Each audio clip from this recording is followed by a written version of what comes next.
Salut tout le monde, très urgent et très incroyable depuis la Guinée-Conakry. Voici des révélations choquantes. Pourquoi il y a eu la dissolution du gouvernement? Y a-t-il eu des coups d'État contre Mamadi Doumbia? Non. Mamadi Doumbia est le président de la Guinée-Conakry. Mes chers amis, il y a des révélations aujourd'hui. Je vais vous donner pourquoi il y a eu la dissolution. Pourquoi il y a eu des gels des avoirs. Pourquoi il y a eu les restrictions obligatoires des véhicules de service de l'État et les gardes du corps. Je vais vous donner des explications, des révélations choquantes. Restons à l'écoute. En ce qui concerne Mamadi Doumbia, il est le président. Il n'y a pas coup d'État contre Mamadi Doumbia. Ceux qui sont en train de dire là se trompent.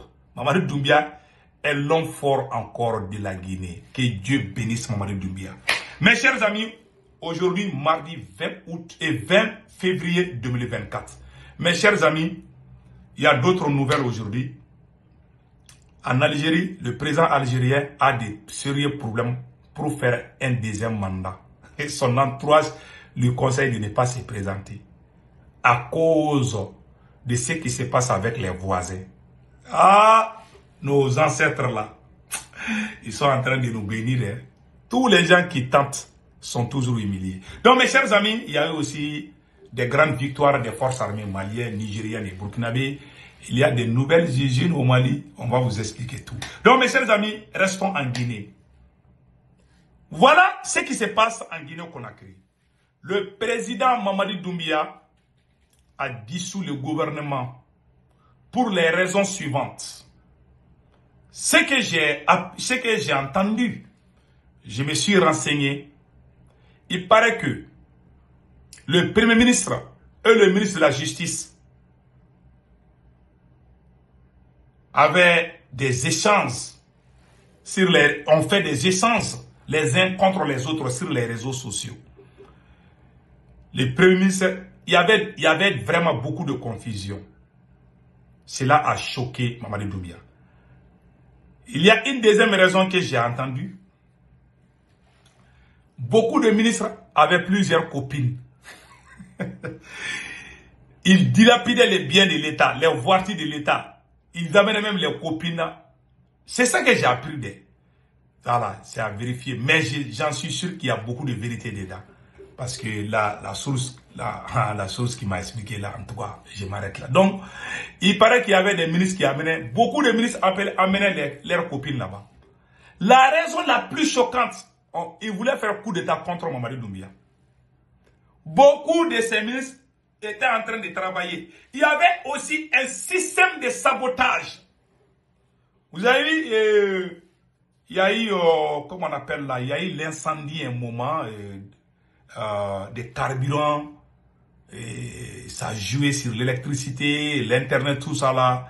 Tout ça c'est des sabotages pour mettre le peuple guinéen dans la galère afin qu'il se révolte contre le président Mamadi Doumbia. Il y avait des traîtres dans cette transition. Mamadi Doumbia est un homme béni. Il a vite compris, il a chassé. Les ennemis du président de la République, du président patriote Mamadi Doumbia, étaient contents aujourd'hui parce que les militaires ont annoncé la dissolution sans la présence du président de la République. C'est une joie de courte durée. Mamadi Doumbia est en Guinée sain et sauf. Mamadi Doumbia n'a pas quitté la Guinée-Conakry. Mamadi Doumbia n'est pas malade, ceux qui le disent, puis avoir des petits trucs. On ne sait pas ce qui va se passer demain. En tout cas, aujourd'hui, Mamadi Doumbia est l'homme fort de la Guinée-Conakry. Mamadi Doumbia vit très bien en harmonie avec ses camarades d'armes. Il n'y a aucun problème entre Mamadi Doumbia et Amara Kamara. Tout va très bien.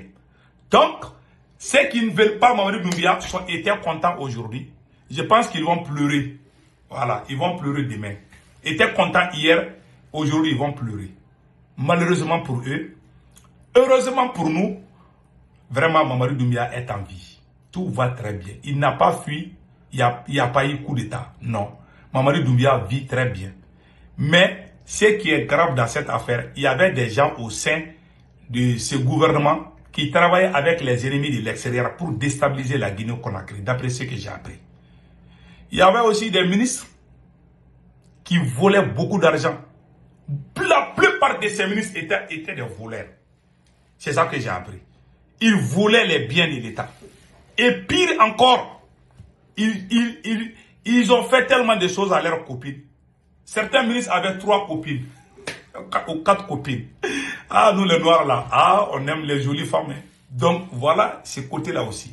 Donc, la raison qui m'a encore choqué est que le Premier ministre et le ministre de la Justice se discutaient sur les réseaux sociaux. Comme ce qui se passe au Mali là. Heureusement, nous on a un héros Premier ministre qui ne parle pas. Mais il est attaqué par des petits enfants mal éduqués. Et on n'entend rien de la part de la justice malienne par rapport à ça. Et les gens qui s'attaquent au Premier ministre malien sont des gens qui prennent café avec certains militaires même. C'est des choses qui vraiment qui n'est pas bien, qui ne sont pas bien pour l'image de notre pays. Vous voyez, Mamadou Doumbia vient de balayer maintenant. Non seulement il a chassé ses ministres, voilà ce que Mamadou Doumbia a fait. Restitution obligatoire des véhicules de service après la dissolution de l'Assemblée. Voilà ce que Mamadou Doumbia a pris comme mesure. Restitution obligatoire des véhicules de service et d'escorte au garage du gouvernement sans délai. Gel des comptes bancaires des membres du gouvernement dissous. Restitution de tous les documents de voyage. Ah, il n'y a pas voyage, c'est prison directe. Des voyages au secrétariat général de la présidence. Remise cachée aux intérimaires désignés. Démobilisation de tous les gardes du corps et aides de camp. Mesures signées par le chef d'état-major général des armées. Donc, il y a des gens qui disent qu'il y a confusion parce qu'il y a eu un premier communiqué, on a dit Mamadou Doumbia, un deuxième communiqué, on parle du chef d'état-major général des armées. Cela ne veut absolument rien dire. Il n'y a rien en Guinée. Mamadou Doumbia est en train d'attraper ceux qui voulaient le renverser. Il y a aussi des voleurs. Pourquoi ils ont géré les comptes bancaires? Beaucoup de ministres ont volé tellement. Ils ont tout volé. Ah, ils ont volé. Il y a eu des voleurs même. Voilà pourquoi on a pris ça. Le président là, il ne blague pas. Hein. Mamadou Doumbia ne blague pas. Hein. Il te regarde. En tout cas, il est en train de sauver la patrie. Et pire encore, il y a des ministres qui étaient en connivence avec certains ennemis contre la transition. C'est comme ça qu'ils font. Ils sont dans la transition, mais en réalité, ils n'aiment pas le pouvoir. Ils font tout pour que les choses s'aggravent. Il y a aussi des systèmes de sabotage qui étaient en cours pour faire révolter le peuple guinéen contre le président patriote Mamadou Doumbia. Malheureusement, cela a foiré. Et enfin, le conseil que je donne au président Mamadou Doumbia est de rejoindre l'AES.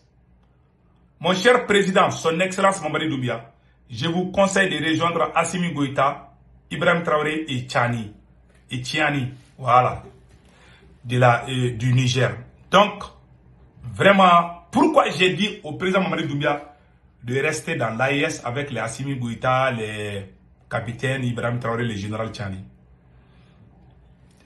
La France ne va jamais pardonner Mamadou Doumbia, même si sa femme est française, même s'il a de bonnes relations avec la France. Ces gens-là ne sont pas des amis des gens. Pourquoi moi je vous dis que la France ne va jamais pardonner Mamadou Doumbia? Voici la première raison.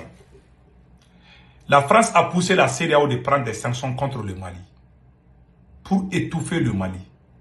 C'est la Guinée-Conakry, à travers le président patriote dont nous remercions son excellence Mamadou Doumbia, a ouvert les ports de la Guinée. Et le Mali a été sauvé grâce à la Guinée. Vous pensez que la France va digérer cela? Non. Les Blancs sont intelligents. Ils vont pas montrer à Mamadou Doumbia qu'ils sont tout va bien. Mais les jours que la France va trouver l'occasion, ils vont chasser Mamadou Doumbia et faire venir un militaire qui risque même de compliquer la situation pour le Mali, qui va même fermer la frontière entre la Guinée et le Mali. Le fait que Mamadou Doumbia ait ouvert sa frontière pour le Mali, le Burkina Faso et le Niger ne plaît pas aux Occidentaux. Voilà pourquoi si je suis à la place de Mamadou Doumbia, je vais travailler avec la Assimi Goïta, les capitaines Ibrahim Traoré et le général Tchani. C'est bien pour vous, c'est bien pour vous. Vous allez faire des échanges, même des informations à travers les services, parce que les services secrets russes travaillent avec les services secrets maliens, burkinabés et nigériens. Voilà pourquoi c'est un avantage pour vous, Monsieur le Président, de le faire. Et voilà les raisons. Donc nous vous conseillons, Monsieur le Président Mamadou Doumbia, vraiment de rejoindre l'AES. Moi, je vous aime beaucoup. Même si vous n'êtes pas dans l'AES, je vous aime, je vous respecte. Dieu n'aime pas un ingrat. Les Maliens seront toujours reconnaissants envers vous, Monsieur le Président, son Excellence Mamadou Doumbia. Même si nous n'avons pas les mêmes idées, nous sommes de cœur avec la Guinée-Conakry. Et nous sommes de cœur avec le général Mamadou Doumbia, président de la République de la Guinée-Conakry. Donc voilà ça. Donc nous allons partir avec la deuxième phase de cette vidéo. En tout cas, ce qui s'est passé en Guinée, c'est une leçon. C'est pour ça que moi je conseille au président Assimi Goïta de ne pas travailler avec les gens qui ont détruit la patrie. Même si c'est vos parents proches, il ne faut pas les faire. C'est le conseil. Allons-y avec la deuxième phase. Ça chauffe en Algérie, mes chers amis, au moment où je vous parle, ça chauffe en Algérie. Ça chauffe, ça chauffe, ça chauffe, ça chauffe. Avant d'aller là, cela, je vous prie de venir vous abonner sur ma chaîne YouTube. Le nom de ma chaîne YouTube, c'est Segou Tunkara, le politologue. Pour vous abonner sur ma chaîne YouTube, n'oubliez pas de cliquer. Vous écrivez, comment on appelle là, Politologue Média, je m'excuse. Le nom de ma chaîne YouTube, c'est Politologue Média. Quand vous écrivez Politologue Média, la photo profil qui va sortir, je vais vous le montrer tout de suite. Une fois que vous voyez cette photo, dites-vous que vous êtes sur la chaîne YouTube Politologue Média. Voilà la photo Politologue Média. C'est ça Politologue Média. Une fois que vous voyez cette photo comme photo profil, pour vous abonner à votre droite, il y a une écriture noire où c'est écrit s'abonner ou subscrire. Vous cliquez sur ça, vous êtes déjà abonné sur la chaîne YouTube Politologue Média. Voilà la photo profil de Politologue Média. La page Facebook aussi, c'est Politologue Média 223. S'il vous plaît, venez vous abonner. Donc, nous comptons sur vous. Allons-y en Algérie. En Algérie, voilà ce qui se passe en Algérie. Le président Tebboune, ça chauffe au président algérien. Je vous dis, quand il provoque le Mali, le Burkina et le Niger là, Dieu va te punir. C'est la punition divine qui est en train de frapper l'Algérie au moment où je vous parle. Le président algérien, je vais vous lire, voilà c'est écrit ici. Le président algérien, Tebboune, voilà, le président Abdelmajid Tebboune semblait aller tout droit vers un second mandat. Mais il est désormais indécis. Selon les indiscrétions, son entourage serait divisé sur une nouvelle candidature à sa réélection. Plusieurs formations politiques montent et réclament une transparence politique sur les scrutins. Donc, c'est son entourage, voilà. Le président Tebboune veut pousser la date des élections algériennes. Il a peur. Il y a eu la division. Voilà.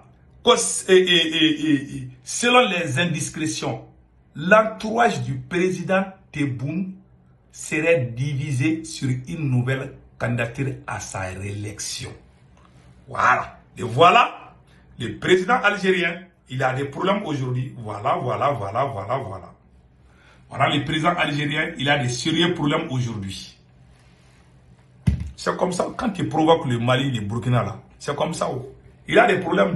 Son propre entourage est contre sa candidature. Allahu Akbar. Son propre entourage est contre sa candidature. Ils ne veulent pas qu'il se présente. Parce que pour eux, Tebboune a terni l'image de l'Algérie en provoquant le Mali. Vous voyez? Ouais. Il est très fâché, hein? Même en voyant la photo là.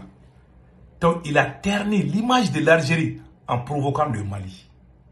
Voilà ce qui se passe. Maintenant, l'AES se dirige vers le Maroc et non l'Algérie. Les gens sont fâchés contre lui. C'est comme ça. Il ne faut pas nous provoquer. Quand tu nous provoques là, Dieu va se fâcher contre toi. Voilà ce qui est arrivé au président algérien Tebboune. Donc, mes chers amis, allons-y au Mali maintenant. Il y a une bonne nouvelle au Mali. Des usines de fabrication de coton à Koutchala, depuis la ville de Koutchala, mes chers amis, au Mali. Voilà les images. Voilà, ça c'est l'usine de fabrication de coton. Voilà. Usine de transformation du coton d'Abi au Mali. Plus précisément à Koutchala. Voilà le coton. Nous-mêmes, on va fabriquer des habits avec de coton. Ça c'est le Mali croix. Le Mali nouveau. Vous voyez ça là? Vous voyez là? Ça c'est l'usine. Voilà. Je m'excuse là, je vais bien montrer ça là. Voilà, tout ça là, ça fait partie. Ça c'est l'usine comme ça. Donc, il y a des nouvelles usines aussi qui sont en cours de téléchargement. Mes chers amis, passez excellent week-end. Ciao, ciao.